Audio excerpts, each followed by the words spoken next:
persoalan terbesar dari para orang yang ingin menulis biasanya seputar pertanyaan-pertanyaan mengenai apa yang akan saya tulis, kemudian ide apa sih yang bisa ditulis, saya mau mulai dari mana, lalu apa yang harus pertama kali dilakukan. Nah, jadi seputar pertanyaan itulah yang kemudian muncul ya dalam benak orang-orang yang ingin menulis atau yang sedang belajar menulis. Nah, sebenarnya pertanyaan-pertanyaan ini mudah sekali untuk dijawab karena pada dasarnya sumber-sumber apa yang akan kita tulis atau sumber-sumber tulisan itu, atau kita sebut misal sumur gitu ya, sumbernya itu ada di sekitar kita, sumbernya itu ada di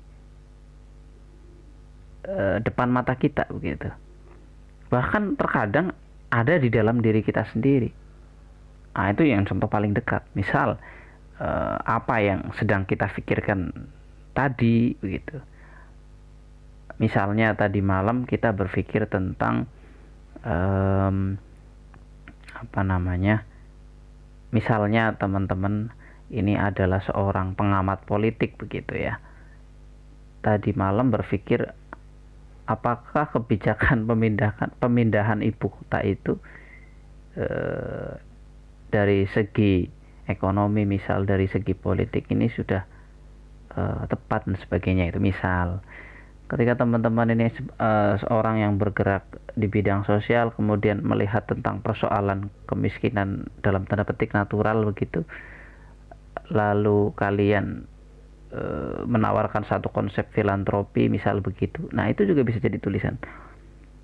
Oke, misal lagi tidak usah yang bersifat ideologis dalam tanda petik ya, yang sederhana saja lah. Misal kita sedang resah, kita sedang gelisah, kemudian menuliskan kegelisahan itu, keresahan itu dalam tulisan-tulisan kita, itu juga bisa menjadi satu sumber.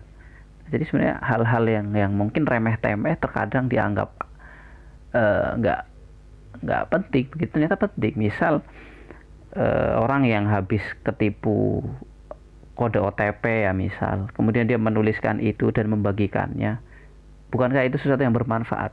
Nah, itu contoh, itu kan hal-hal yang sederhana sebenarnya. Ya mungkin meski dia menulisnya sambil menangis gitu ya, tapi itu yang sumber-sumber dekat yang bisa kita akses ya. Dari situ kemudian kita bisa mengolah itu menjadi suatu tulisan, dan itu sesuatu yang sangat mudah insya Allah.